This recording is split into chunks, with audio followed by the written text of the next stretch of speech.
करता, लेकिन मैं इस समय सैकड़ों फीट नीचे एक गुफा में उतर रहा हूँ जो पृथ्वी में 5 किलोमीटर से ज्यादा गहरी है। चाहे हमें ये पसंद हो या ना हो, जैसे ही मैं और मेरे दोस्त जमीन को छुएंगे, हम यहाँ फंसे रहेंगे अगले 7 दिनों तक। मैंने शायद कभी कुछ इतना खतरनाक नहीं किया होगा। सबसे पहली चीज, हमें वहाँ से दूर जाना होगा जहाँ से हम नीचे आए थे। क्यों? अगर तूफान आया तो ये जगह बाढ़ की चपेट में आ सकती है, समुद्र की तरह भर सकती है और हमें डुबो भी सकती है। इसीलिए हम बेस कैंप गुफा में आगे लगाने वाले हैं। ये काफी अजीब है। यहाँ की दुनिया तो अलग है दोस्त। इस गुफा की एंट्रेंस भले ही सुंदर है, लेकिन दिखावट पर नहीं जाना चाहिए। हम सब ये जानते नहीं थे, लेकिन अगले 7 दिन हमारी जिंदगी का सबसे मुश्किल समय होने वाला था। ये बहुत बुरा आइडिया था। ठीक है, कुछ घंटों में अंधेरा हो जाएगा और अगर हमारे पास कैंप नहीं होगा तो बहुत बड़ी प्रॉब्लम हो जाएगी। पता भी है कि तुम कहाँ जा रहे हम हो? कैंप के लिए फ्लैट जमीन ढूंढ रहे हैं। गुफा के अंदर आने पर हमें अचानक आने वाली बाढ़ से बचने के लिए ऊंचाई पर एक जगह मिली, जिसका मतलब है कि ये हमारे कैंप के लिए बिल्कुल परफेक्ट है। परफेक्ट गलत शब्द होगा। मैं इसे ठीक जगह कहूँ। कैंप के लिए अच्छा है। हमने पहले दिन का बाकी समय अपनी सप्लाईज को जुटाने में लगा दिया। इनमें हर बैग का वजन 36 किलो है। और जैसा कि आप फुटेज में देख सकते हैं, हमने लगभग 4 घंटे बिताए। इसे पार करना बहुत मुश्किल है। हम ये सब हमारे बेस कैंप तक ले जा रहे हैं। ठीक है, हमने यहाँ कुछ लाइटें जला रखी हैं। हमारी सप्लाईज फाइनली हमारे बेस कैंप तक आ गए। और अगर तुम कैमरा उधर घुमाओगे तो आपको दिखेगा वहाँ कितना अंधेरा है। इसमें पूरा दिन लग गया और इसीलिए हमने कैंपिंग के लिए कम से कम तैयारी की है। हमने कुछ रस्सियां लटकाने के लिए होल्स किए। इन्हें पकड़ो, खुद को ऊपर खींचो। लगता है ये बिस्तर को संभालने के लिए सही होगी। और हमारे सर्वाइवल गाइड जोल की मदद से हमने बिस्तर लटका दिए। ये पतली सी रस्सी मेरे बिस्तर को संभालेगी। हाँ। रात का खाना खाया और जोरदार ठंड के लिए तैयार हो गए। सच कहूँ तो मैंने जितना सोचा था, ये बिस्तर उससे कहीं ज्यादा कंफर्टेबल है।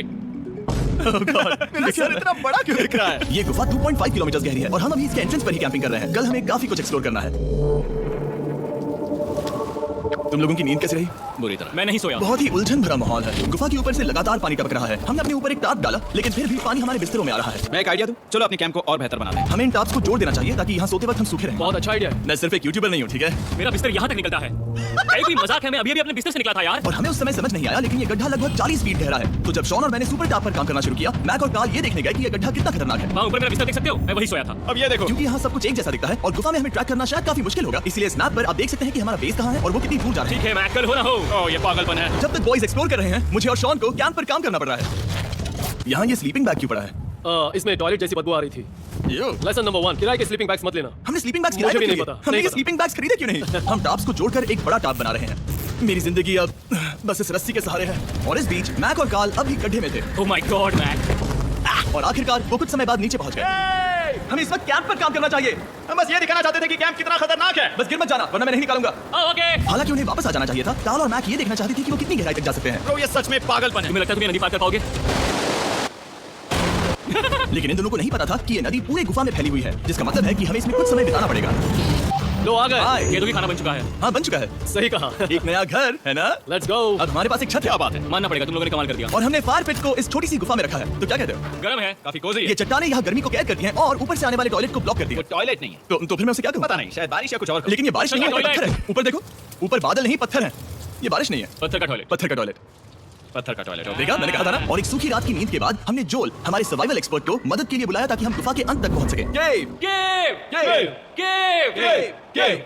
चलो देखते हैं हम गुफा के कितनी गहराई तक पहुंच सकते हैं। ध्यान रहे कि हम अभी इस विशाल गुफा की शुरुआत में हैं और हमारा गोल है इसे पूरी तरह से पार करना। ऑफ कोर्स, बिना अपनी जान गंवाए। ओह माय गॉश, ये तो बहुत गहरा है। तुमने अब तक कुछ नहीं देखा। हम गुफा की गहराई में जा रहे हैं। ठीक है दोस्तों, अपने पेट अंदर कर लो। यहाँ मामला टाइट होने वाला है। मुझे नहीं लगता मैं इसमें फिट हो पाऊंगा। दिखाया। ओह माय गॉड, तुम पागल हो। मैं पागल हूँ। ये मत कहना कि तुम्हें भी ये करना है। क्या बोल रहे हो? मैं अभी कर रहा हूँ दोस्त। चलो जो, गुड लक मैक। जिमी ने मुझसे अब तक जो भी करवाया, उसके सामने ये कुछ भी नहीं है। 3, 2, 1।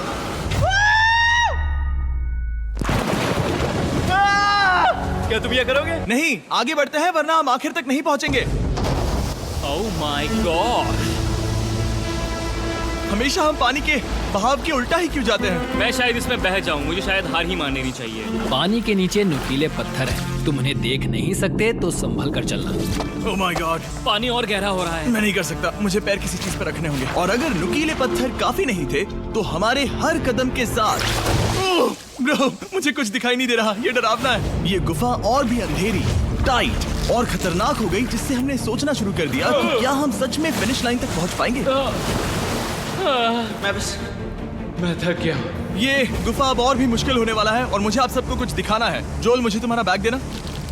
Thank you. पता है तुम्हारे बैग में अब तक क्या था? नहीं, मुझे इसके बारे में नहीं पता। Brand new mister beast lab swarm. मैं ईमानदारी से कहूंगा, जैसा कि आप देख सकते हैं, जो मैंने पिछले 5 घंटों में झेला है, मैं इस वक्त इसके बारे में कुछ बताने की हालत में नहीं हूँ। तो 1 महीने बाद जब हमने ये शूट किया, तब मैंने पूरा गुफा का सेट बनाया, अपना फ्यूचर जिमी का नेम टैग पहना और फिर कहा, हे मैं फ्यूचर जिमी और मैं आपको हमारे नए टॉयज के बारे में बताऊंगा, मिस्टर बीस्ट लैब स्वर्म। ये कलेक्टेबल टॉयज है जिसमें 119 से ज्यादा यूनिक कैरेक्टर्स हैं जिन्हें आप कलेक्ट कर सकते हैं। और कूल बात है कि पता करने के लिए कि आपको कौन सा कैरेक्टर मिला है, आप इस ट्यूब में पानी डालते हो, इसे हिलाते हो और स्वॉर्म्स आपकी आंखों के सामने आ जाते हैं। और प्रोडक्ट का डेमो दिखाने के लिए हमने इस स्वॉर्म ट्यूब का एक बड़ा वर्जन भी बनाया है। इस ट्यूब को पानी से भर दिया। आपको इतना पानी नहीं चाहिए होगा क्योंकि ये एक बड़ा ट्यूब है। ठीक है, अब ये पानी से भर गया है तो मैक इस ट्यूब को शेक करेगा।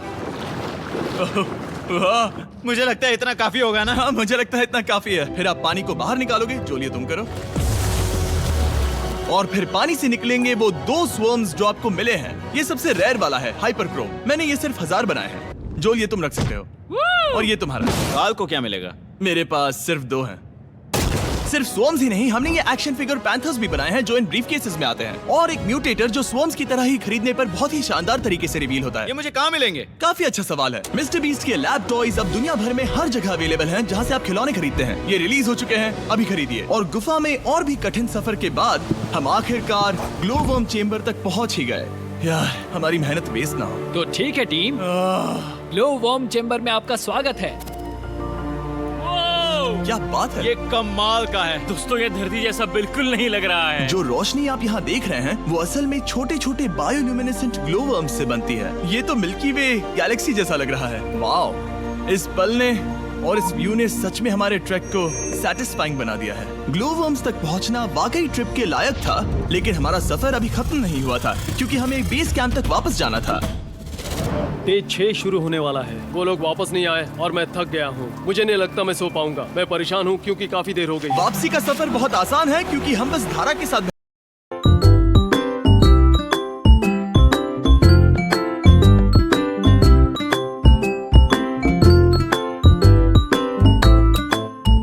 चिंता हो रही थी। फाइनली हम आ गए। चलो चलते हैं। हमारे पास आग के पास बैठकर खुद को गर्म करने और कुछ खाना खाने की ही एनर्जी बची थी। ये बहुत ही रोमांचक दिन था। मैं आप सबसे कल मिलता हूँ, या फिर शायद आज ही। आज छठा दिन है, हो सकता है, मुझे नहीं पता। इतनी लंबी और थका देने वाली ट्रिप के बाद भी मैं कुछ भी कर लूं, लेकिन मुझे सोने में बहुत प्रॉब्लम हो रही थी।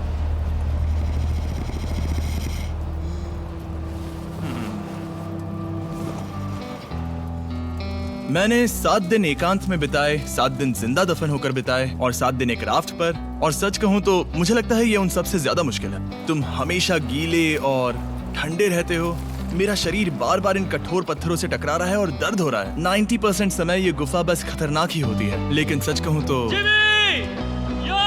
कार्ल, मुझे देख सकते हो? ये दुनिया की सबसे तेज टॉर्च है। इस गुफा में कुछ मजेदार पल भी थे।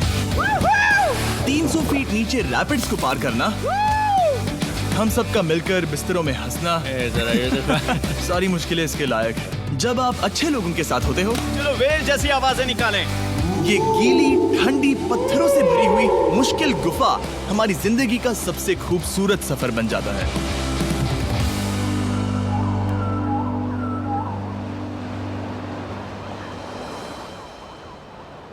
हम तब तक नहीं जा सकते जब तक सब कुछ साफ नहीं हो जाता, और सब कुछ से मेरा मतलब है सब कुछ। चलो यहाँ से निकलते हैं। और गुफा के शुरुआत में वापस पहुँचने के बाद बाहर की दुनिया के जोल के लिए एक और सरप्राइज था। जाने से पहले जोल, तुम्हें थैंक यू कहने के लिए हम तुम्हें 50,000 न्यूजीलैंड डॉलर्स दे रहे हैं। तो ये हर इंसान के लिए 10,000 है जिन्हें तुमने जिंदा रखा। Oh gosh, thank you so much Jimmy. चलो चलते हैं जोल। अब ये सब निपटा लिया है तो चलो चलते हैं।